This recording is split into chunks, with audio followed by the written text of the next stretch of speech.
Pessoal, vamos voltar aqui no nosso livro então.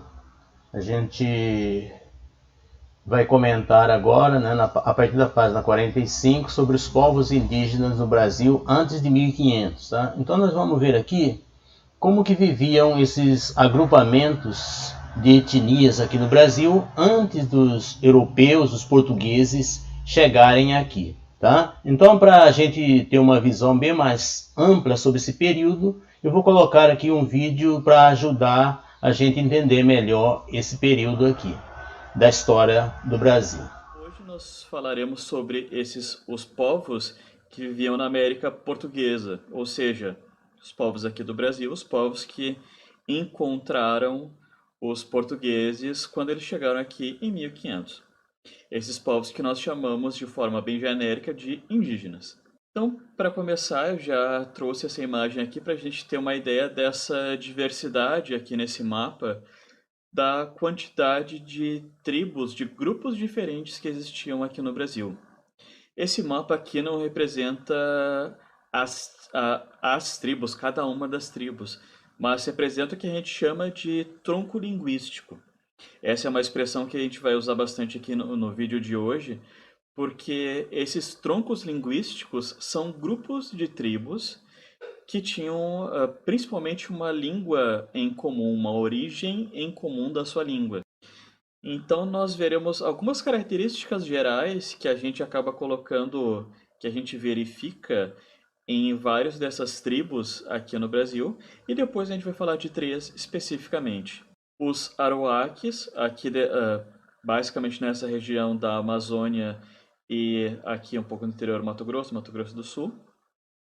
Os Tupis, que são os mais conhecidos, enfim, que são os mais conhecidos porque eles foram os primeiros a ter contato com os portugueses quando eles chegaram, tiveram mais interações com os portugueses, e o grande grupo chamado de Gs, que ficavam no interior logo na sequência dos Tupis, se a gente for pensar no sentido do deslocamento litoral interior que os portugueses fizeram. Então vamos começar com primeiro falando sobre o começo dessa habitação no Brasil, um pouco do que a gente poderia chamar dessa pré-história no Brasil. Então, os indícios dos primeiros povoamentos, dos primeiros Homo sapiens no Brasil, já vão em mais ou menos 10 mil anos atrás. A evidência que nós temos para isso é essa imagem aqui da esquerda, os fósseis ah, do que foi chamado de Luzia. Uma fêmea Homo sapiens que vivia no Brasil foi encontrada na região de Lagoa Santa, em Minas Gerais. Essa é uma das evidências mais antigas que nós temos de povoamento no Brasil, que data de mais ou menos 10, 11 mil anos atrás. Outro elemento que nós utilizamos para analisar essa pré-história no Brasil é o que a gente chama de sambaquis. Sambaquis, que numa tradução bem literal seria monte de conchas, eles evidenciam as habitações e diretamente a forma da alimentação desses grupos que ficavam no litoral do Brasil.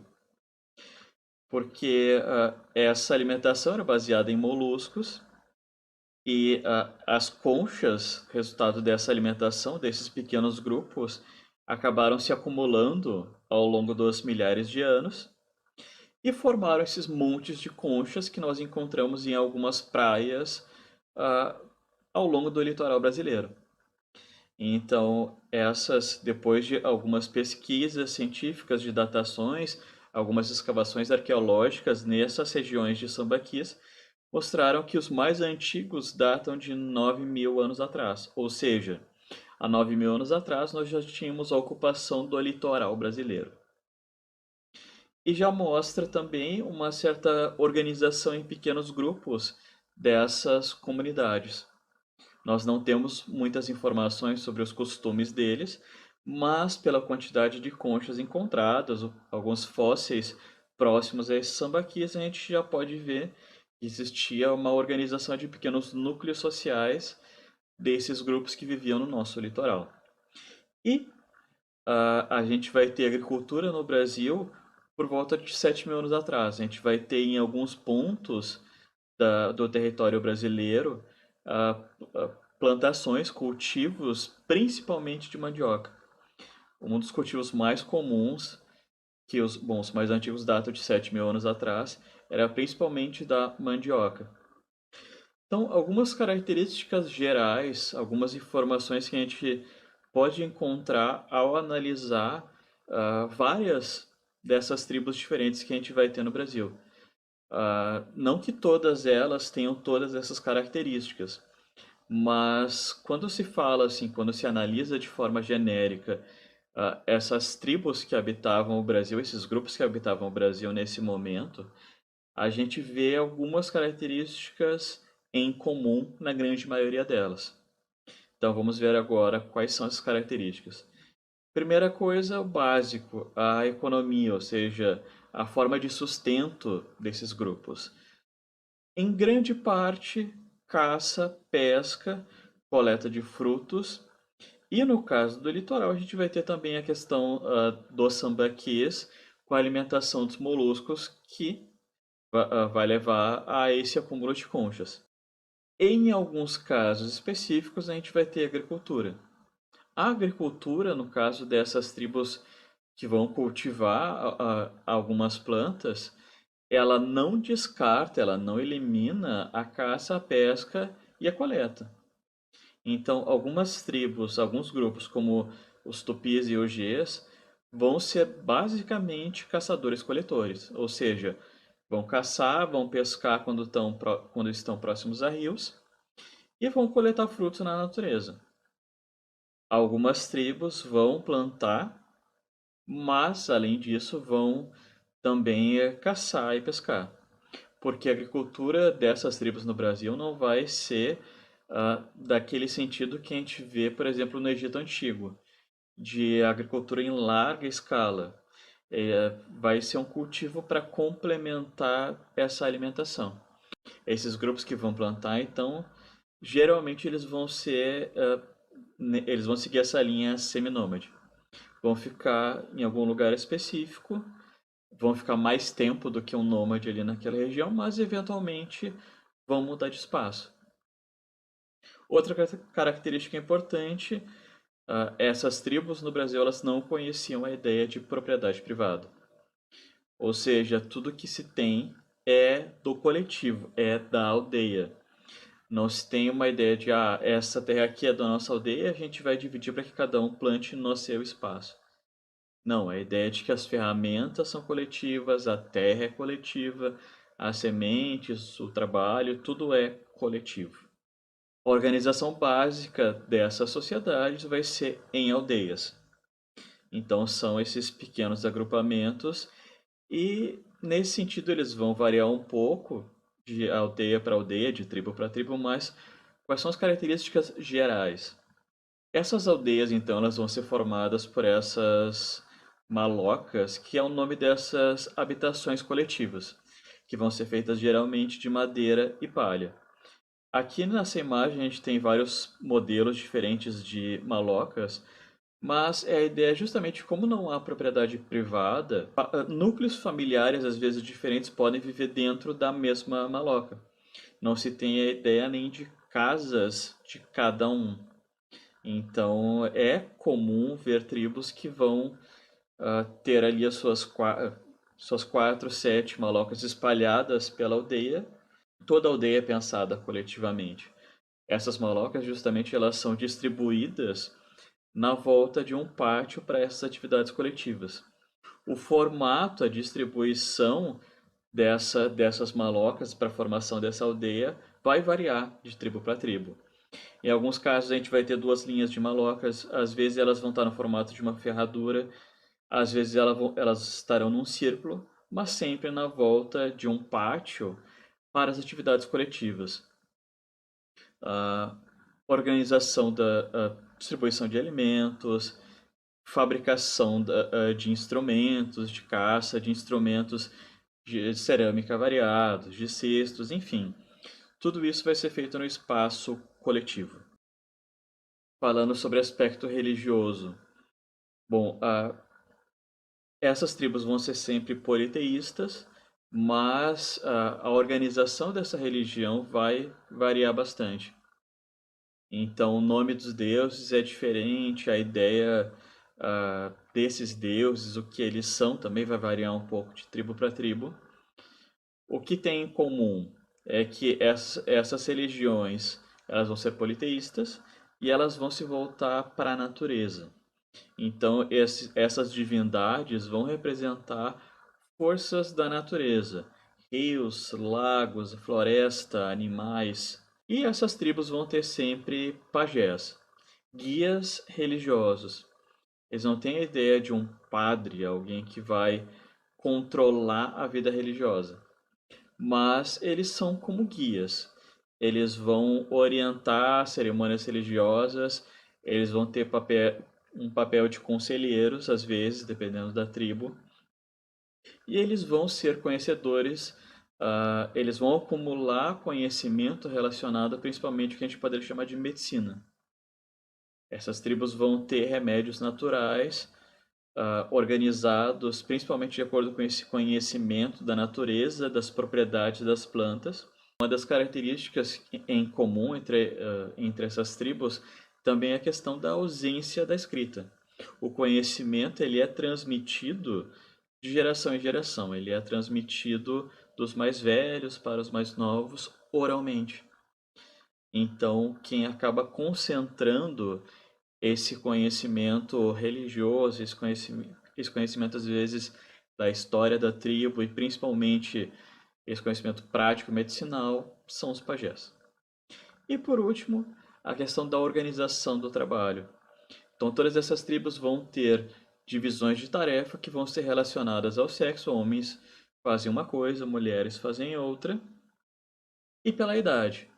Os mais velhos vão fazer tal coisa, os mais novos vão fazer tal coisa. Então essas são as características gerais. Assim que a maioria, sempre vai ter alguma exceção, mas a maioria das tribos no Brasil vão ter essas características. Bom, falando agora especificamente sobre algumas desses grandes grupos linguísticos, dessas grandes, digamos assim, famílias de tribos. Primeira, essa Maruaque, que fica espalhada principalmente na bacia amazônica.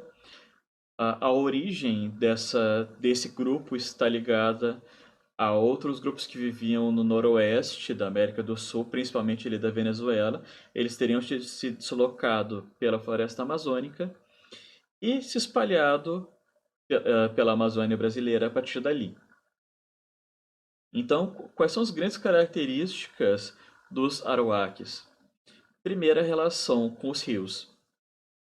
Então, essas tribos elas são encontradas sempre próximas a rios ou praias, né, quando elas se encontram no litoral. Então, eles se deslocam com facilidade por dentro da floresta amazônica a partir do uso de canoas pelos rios e vão usar tanto os rios quanto o litoral para conseguir comida para a sua alimentação.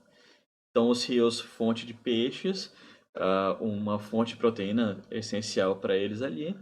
E no litoral, além disso, vai ter a coleta de moluscos. Essas tribos, não todas, mas várias delas, conheciam, e há indícios de que esse conhecimento veio desses grupos originais ali do noroeste da América do Sul, dessa região da Venezuela, veio conhecimento para o cultivo da mandioca. Vestígios arqueológicos mostram várias indicações de fornos utilizados por eles para produzir o alimento a partir da mandioca. Então, várias dessas tribos tinham esse hábito.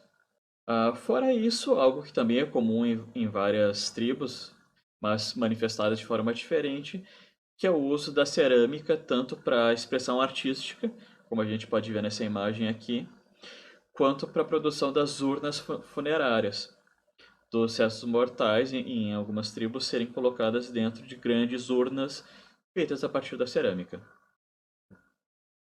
Segundo grupo e o mais famoso no Brasil, o principal tronco linguístico, são os tupis. Como a gente pode ver nessa imagem aqui, essa representação de uma árvore com várias raízes que representam esses vários grupos diferentes de tribos que falavam o Tupi no Brasil. Tupi-Guarani, Ariquém, Juruna, Mauê, enfim, vários grupos diferentes que partiram do Tupi. Quais são as características básicas dessas tribos ligadas à língua Tupi? Primeiro, como eu falei antes, eles viviam basicamente, eles viviam principalmente no litoral brasileiro, ao longo da faixa do litoral brasileiro, e em algumas regiões ali do Pará, na floresta amazônica também. Então, eles foram os primeiros a ter contato com os portugueses logo que eles chegam aqui. E por consequência disso, eles acabaram sendo os mais conhecidos por nós. Porque, enfim, como eles não escreviam, a gente depende muito hoje para ter informações sobre esses grupos indígenas do que os portugueses falavam sobre eles. Então, os portugueses tiveram mais atenção com os tupis, porque eles tiveram que negociar bastante com eles nessa ocupação inicial do Brasil. Então, eles tiveram que aprender o tupi, tiveram que lidar com os costumes dessas tribos que viviam no litoral logo que eles chegaram. Por isso também que a língua tupi vai ser uma das mais influentes para o português atual, para o nosso português brasileiro. Várias palavras que nós temos hoje do nosso vocabulário, elas vêm especificamente do tupi. Se a gente for pensar das várias línguas indígenas antigas que mais nos influenciaram, o tupi é a principal. Outra característica importante é o uso da cerâmica. Nesse caso, vai chamar a atenção que a cerâmica vai estar ligada com definições sociais. Então, de acordo com a função daquela pessoa, de acordo com a função daquele grupo, mulheres vão usar tal tipo de material, vão fazer tal tipo de cerâmica. Caçadores vão usar tal tipo de material para cerâmica.